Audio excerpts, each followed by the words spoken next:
Hello, I'm Helen Bradley. Welcome to this video tutorial. In this tutorial, I'm going to show you how you can get creative with free photos. So this is roughly the kind of look that we're going for in this video tutorial. We're going to create an image that looks something like this. And we're going to do it using free images that we'll source from online and images that we're allowed to use.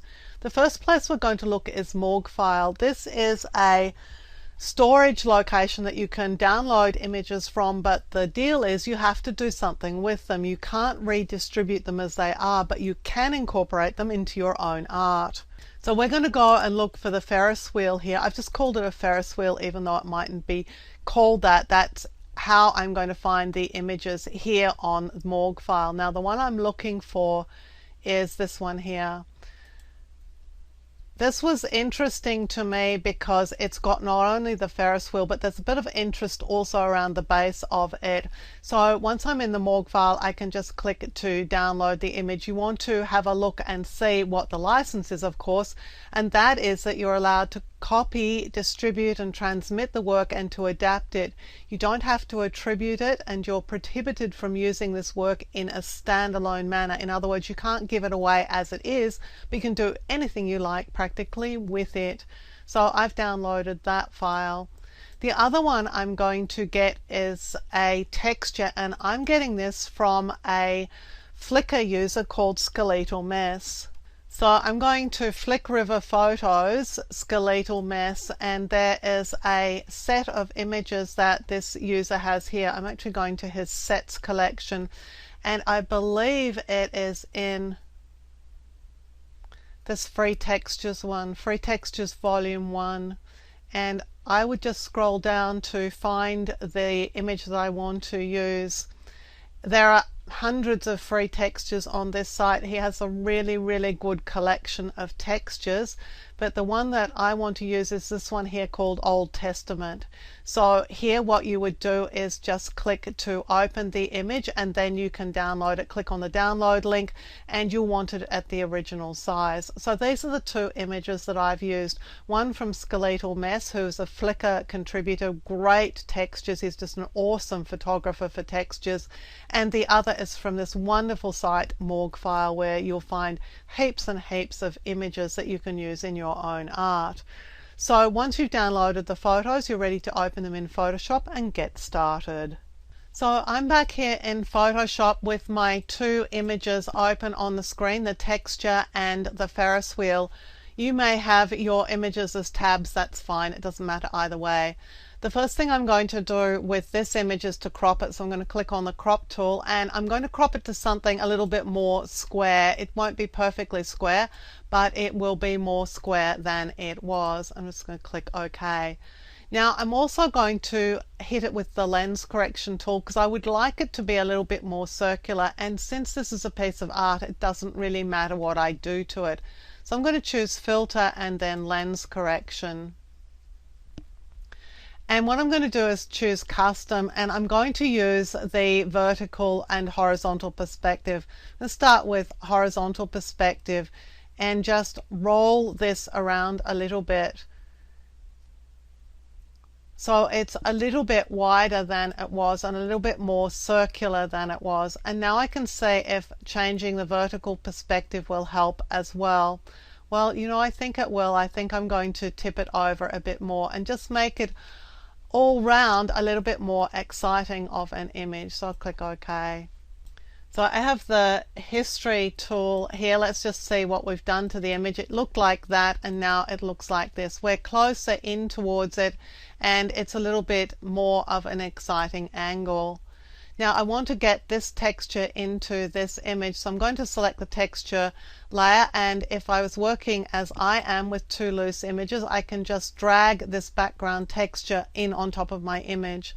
But if you don't have your images visible like this, then you can just go and choose Select All and Edit Copy. And then go and select your Ferris wheel image and choose Edit Paste. and that just pastes the texture in as a layer. Now my texture and my photo are not only different dimensions, but they're also different sizes, but that's fine. I'm just going to tuck my texture layer up in the corner here, and I'm going to drag in this bottom corner here and just make it square. Because this is a texture, we're not going to know that we've skewed it out of place, because it's not going to look skewed because we don't know what it was in the first place, so it's not affecting the image. So here we have our texture over the top of our layer that contains the Ferris wheel.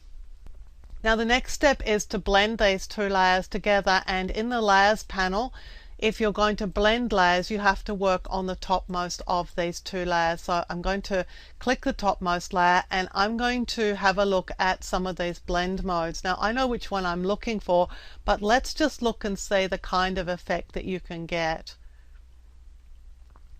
So you're seeing that in each of these blend modes, every one that we select, we're having the two layers, the texture on top and the Ferris wheel underneath, interact with each other in different ways. That's what a blend mode is. It just changes the way that the pixels on each of the layers interact with each other, and it does it to a mathematical calculation.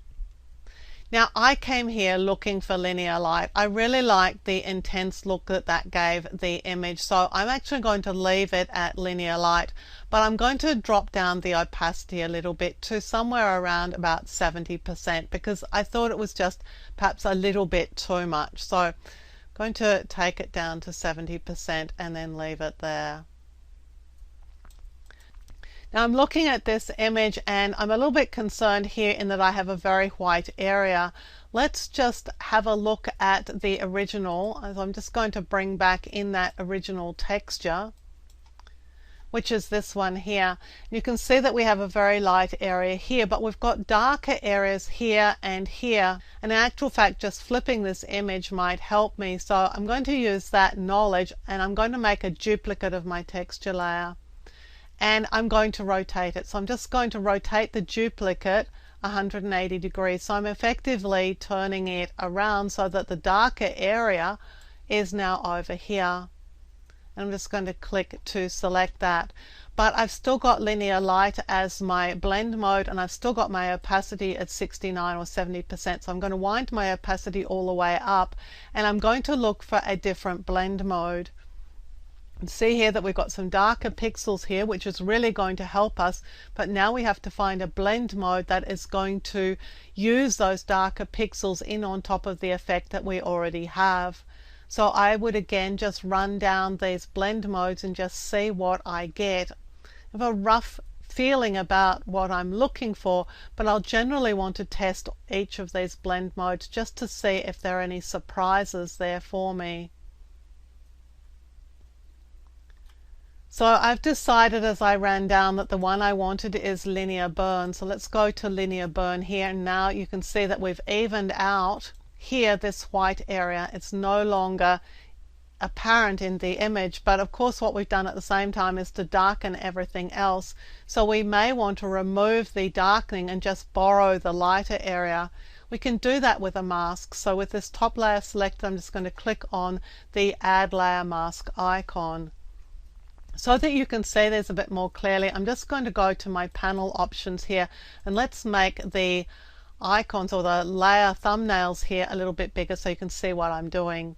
So I'm going to target this mask here, and I'm going to pick up a paintbrush, and I want it to be a soft brush. So I'm just going to click here on a nice soft brush. I can increase its size using this size slider, or better still, I'm just going to use the square bracket keys because that gives me a little bit more control. Now with this I want to be painting with black because I want to start removing this content, but let's just zoom in a little bit first. Just make the image a little bit bigger. Okay, so now I'm seeing the entire image. Let's go back to my brush tool. Let's make sure that this mask is targeted. I'm going to start painting with black. Well, you can see that black is probably a little bit heavy-handed here.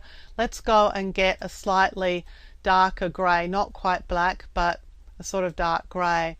Let's start peeling away these overly dark areas. We can also adjust the opacity of the brush down so that we're not painting with quite so much intensity, and let's go and perhaps even adjust the brush down a little bit so that now we can go back and just darken a little bit in areas that we may want to have a slightly darker effect happening. Now you can play around with black and grey and white. If you paint with white, you're going to paint that effect back on the image. If you paint with black, you're going to remove it entirely. And if you paint with grey, you're going to get a mix of the two. Of course, we don't want to touch this area here because that was white in the first place, and that was our problem. Because it was so white, we came here to try and fix it up, so we don't want to lose that. Just painting here with some lighter grey because I really want to enhance these buildings across the bottom here. I really liked some of that deeper colour that we were getting here in the image. So again, you can just continue to work on this to get the effect that you want. You can adjust the opacity down if it's a little bit too dark for you. Now, I thought once I got to this stage that I had lost some of the detail in the Ferris wheel, so what I did then was to go back and grab just the Ferris wheel detail. So I've turned off my texture layers just for the moment, and I'm concentrating on my Ferris wheel, and I'm going to go and select the lighter pixels here, which is the Ferris wheel itself. I'll go to select and then color range. And what I want to do is I want to select the highlights in the image. So I want to select these very lightest pixels, and I can adjust the fuzziness to bring in more or less of the lighter pixels, and I can also adjust the range. So what I'm looking for here is a nice balance that's giving me just a selection of the lightest pixels in the image, but not with any of the darker pixels selected. And I think that that's a pretty good selection right now. I don't think I'm going to be able to do it much better than I've got here. So I'm just going to click OK. And you can see there are marching ants here. That's showing me the area that I have selected. Well, I want this, but I want probably just a little bit more than I've got currently. So I'm going to go select and I'm going to modify. I'm going to expand this by probably about 4 pixels. And that will just make it a little bit larger of a selection. And now what I want to do is to get a copy of just this selection. So I'm going to choose Layer, New, Layer via Copy. What that does is it extracts just the selected area onto a new layer. So you can see I've got a lot of the lighter areas of the image on this new layer. Well, now I'm going to put back all the bits that I had, but I'm going to drag this lighter layer up to the very top here. And that's giving me an interesting effect because I've got part of the image on top of the rest of the image. Now, there are a few things that I might want to do at this stage. One of them is I'm actually going to have a look and see if I can find a better blend mode, because I've got the normal blend mode right now and it's really not quite what we want.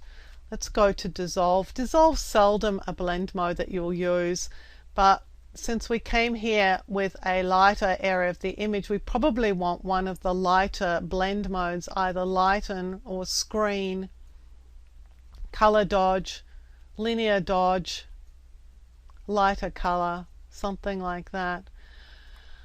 These are the lighter blend modes in here, so we've really got 5 that we can play with: Lighten, Screen, Color Dodge, Linear Dodge, or Lighter Color.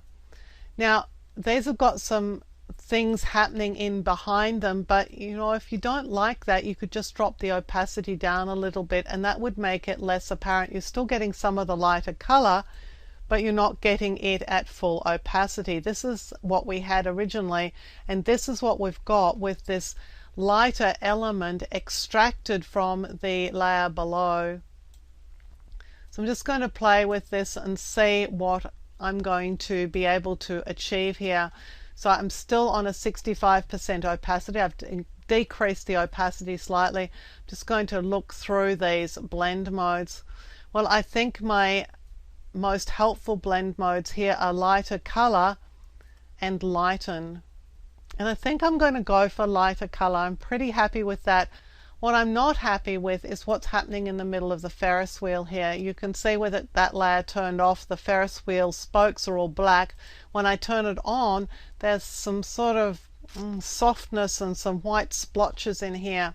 I'm not liking that effect, but you know, that's not a problem, because if I just add a mask to this layer, if I go and get black as my paint color, and I go and make sure that my brush is painting at 100% opacity, and let's get a fairly sizable brush here, then I can just paint out where that layer is affecting the image, and that's just going to remove those blotchy bits if I'm not happy with them. I'm just masking them out of the way. Now there are other things that you might want to do with the image. I really like these buildings here. I'm finding them very attractive. So what I'm actually going to do is to take another copy of this layer. So I'm just going to duplicate this Ferris wheel layer, put it on top of everything else. And then I'm going to blur it. I want these buildings really blurred. So I'm going to select that layer and choose Filter, Blur, and then apply a Gaussian blur to it. Now doing that with the layer on top lets me see the blur in situ, if you like. I can see exactly what it looks like. So I'm hitting it with quite a sizable blur of about 3 or 4 here. I'm just going to click OK. Now most of this layer I don't want, so I want to get a black color here on this layer mask, a nice big brush, making sure I'm painting on the layer mask, and just get rid of everything I don't want, which is most of this. Now if I want to change my mind and bring back in some of the Ferris wheel, well, I can do that. I'm going back to my mask and I'm just going to paint with white on the areas that I want. But in actual fact, you know, I think it's really just the buildings that are going to be of interest here. And now I'm going to blend this layer in with the layers below. So I'm going to just again run down my blend modes and see where I'm going to get the best impact out of this sort of blurred effect.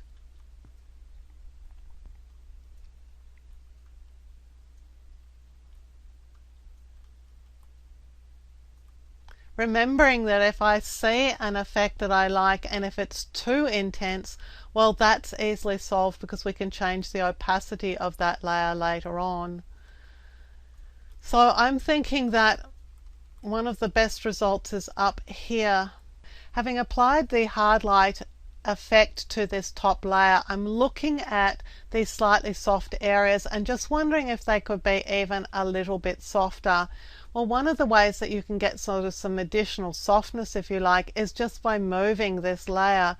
So I'm going to grab hold of my top layer with the move tool and I'm going to nudge it. So I'm going to take it up a couple of pixels and to the right a couple of pixels. Now you see that it's actually having an effect on this hard light layer in that that layer is becoming brighter still, but it's also moving it away, so I'm getting an interesting effect there. If that is too much of an effect, then we'll just bring the layer opacity down a bit, so we're still getting this softening but not quite as intensively colored. And again, we can go back if we like and just readjust this mask. So if there's something here that you want or don't want on this mask layer, because you're using a mask layer, you can paint over it and do whatever you like whenever you like. I think I'm just going to bring in a bit more color in there. And you can continue to work on this image, bringing out details from various areas of it, just copying and pasting perhaps bits of this Ferris wheel over the top of other elements just to see if you can get a more interesting result. If you wanted these Ferris wheel elements to be a bit more grayscale, you could bring a grayscale version of the Ferris wheel and dump it on top of everything else. There are a lot of things that you can do. You're working with free images. You can play around as much as you like. You'll get a lot of value out of experimenting with blend modes and just getting a feel for what you can do and dumping a texture or even 2 texture layers over the image Don't think that just because you've got one texture layer that's enough. You could easily drop a second texture layer on top of the image and see what sort of effect you're going to get from that. I hope you've enjoyed this video tutorial. I hope you've got some inspiration for things that you might be able to do with images that you can find online, and I highly recommend the Morgue file, and I think you'll love Skeletal Mess's textures as well. I'm Helen Bradley. Thank you for joining me for this video tutorial. Look out for more video tutorials here on my YouTube channel, and consider subscribing to my channel and you'll be alerted when new videos are released. And visit my website at projectwoman.com, where you'll find more tips, tricks and tutorials on a range of applications including Photoshop, Lightroom, Illustrator and a whole lot more.